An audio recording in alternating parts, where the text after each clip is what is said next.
In today's presentation, we will cover Section 117-45 of the Cherokee Code, the Standards of Ethical Conduct. It is the policy of the Eastern Band of Cherokee Indians that high moral and ethical standards among the elected officials, appointed officials, and executive staff employees are necessary in order to eliminate conflicts of interest in tribal offices, improve standards of tribal service, preserve the sacred public trust, promote and strengthen the faith and confidence of enrolled members in their government. The Code of Ethics provides a mechanism whereby the tribe may hold such officials accountable for their conduct in performing the duties and responsibilities of their tribal office. Who does the Code of Ethics apply to? Fundamentally, it applies to you as a tribal official, but it also affects the members of your immediate family. 117-45 defines immediate family as your parents, your spouse, your siblings, or your children. How is the Code of Ethics structured? The Code of Ethics is divided into two sections. There are 3 absolute prohibitions and then 16 minimum standards. The first absolute prohibition is you will not participate in the selection, award, or administration of a contract if you have a conflict of interest. You or your immediate family will not solicit or accept gratuities, favors, or anything of monetary value from contractors, potential contractors, or subcontractors. You will not enter into any contract directly or through a business entity in which you have an interest in for services or goods of the tribe for the purpose of either receiving or providing services or goods. This does not apply to programs available to all tribal members. We will now talk about the minimum standards. The first is you will treat service to the EBCI as a sacred public trust with fiduciary responsibility by upholding and acting in accordance with the laws of the EBCI and engaging in the proper governance of the EBCI. You will not allow financial interest to conflict with the conscientious performance of obligations inherent to your office. You will protect, conserve, and ensure the appropriate use of tribal resources. Tribal resources refers to land, physical property, and services owned, provided, distributed, administered, or allocated by tribal officials that have been paid for, subsidized, or otherwise acquired by the offices and agencies of the EBCI, funds and other financial assets of the EBCI, and other tribal materials made available to tribal officials while acting in an official capacity, which includes documentation, communications, and other records made available to a tribal official. You will provide every enrolled member a time to be heard on a tribal issue that falls under the scope of your duties. You will not use the prestige of the office to advance personal interests of others or yourself. You will disclose instances of fraud, waste, abuse, corruption, or violations of the Code of Ethics. You will respect and honor the customs and traditions of the EBCI. You will abide by the laws and disclose any misdemeanor or felony charges and/or convictions. You will report any gift, donation, or contribution received or provided in accordance with the ethics rules of procedure.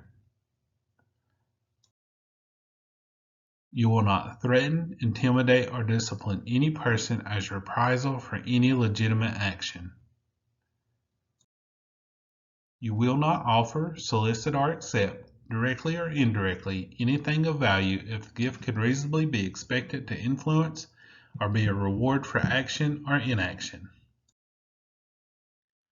You will not withhold materials or information discussed in closed session unless they are deemed private in accordance with Chapter 132 of the Cherokee Code.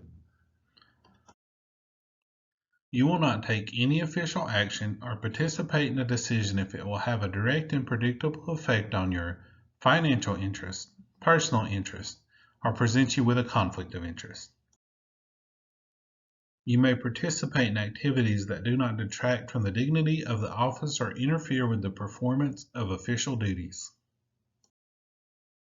You will maintain or enhance the honesty and integrity of your respective office. You will protect and enhance the environmental and cultural resources of the EBCI. We will now talk about the reporting requirements for tribal officials.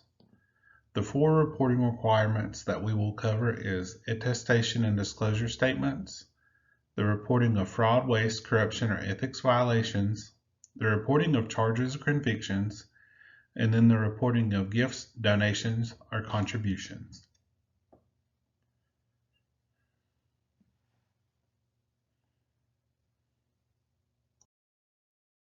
As a tribal official, you will file an attestation and disclosure statement with the Office of Internal Audit and Ethics upon election or appointment and no later than October 15th of every year thereafter. The attestation and disclosure statement must be on a form prescribed by the Office of Internal Audit and Ethics and must include the following: a statement that the tribal official received, read, understands, and will abide by the Code of Ethics. A list of the tribal official's immediate family as defined in Cherokee Code 117-45-1A5. A list of businesses or entities in which the tribal official or immediate family has a personal interest as defined in Cherokee Code 117-45-1A3. As a tribal official, you are required to report fraud, waste, corruption, or ethics violations. You may do so by calling the EBCI hotline, by visiting the Office of Internal Audit and Ethics website, or by coming by our office in person. Fraud, waste, or corruption allegations can be reported anonymously. Ethics violations must be reported in writing and signed, therefore they cannot be anonymous.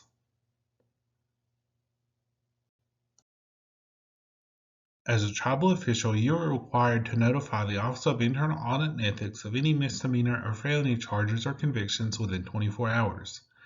You may make this initial report by calling 359-7072 or 359-7074. If it is after business hours, you may leave a voice message with information if necessary.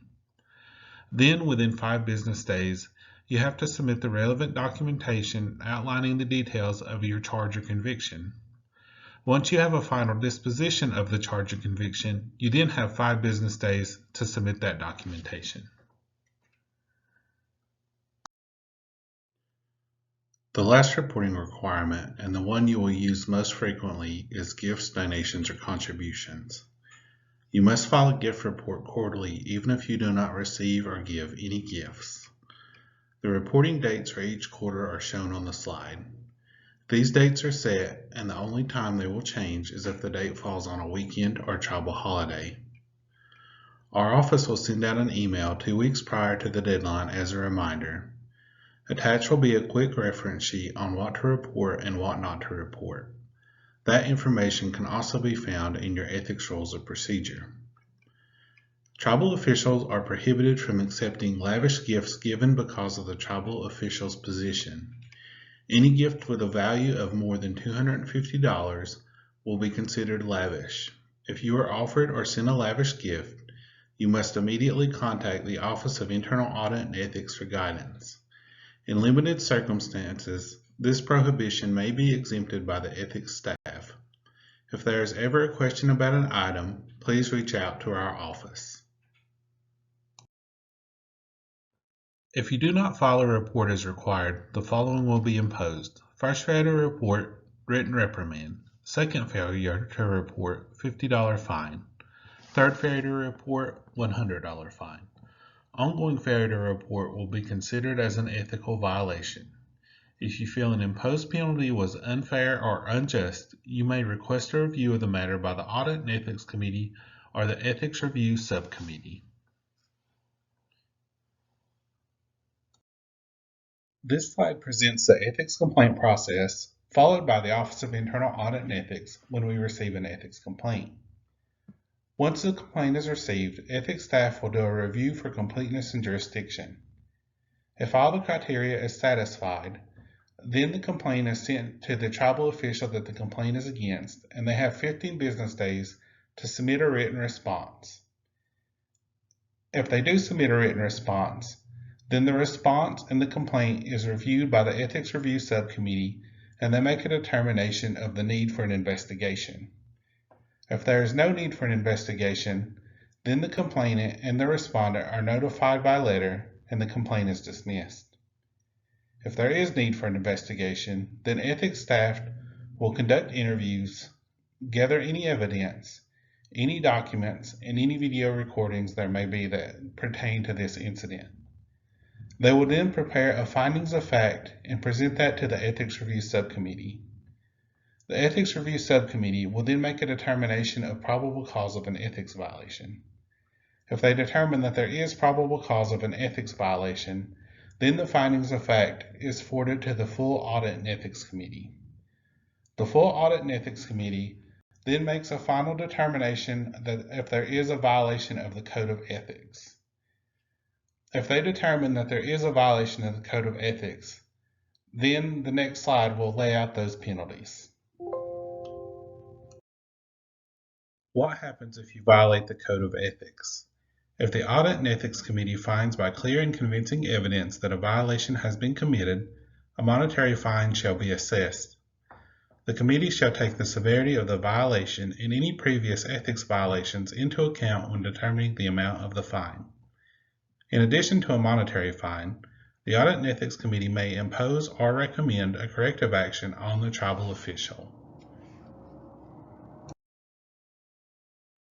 Advisory opinions are used by the Office of Internal Audit and Ethics to clarify our interpretation of the Code of Ethics.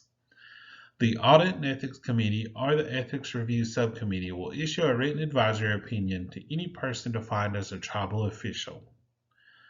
Only those defined as tribal officials in 117-45 can request an advisory opinion. The information needed in an advisory opinion request is your name, address, and telephone number, your office or appointment held, and the factual basis of your request. An advisory opinion request must be in writing and may be submitted via mail, hand-delivered to our office, or emailed directly to our office. The office has a form for advisory opinion requests, but your request does not need to be on this form as long as it includes all of this information. Once an advisory opinion is finalized and approved by the Audit and Ethics Committee, it will be sent directly to you as the requesting party. Then a generalized version will be published on the Office of Internal Audit and Ethics website. The final slide is the contact information for the ethics staff. If you have any questions, please feel free to contact us. Thank you for your time.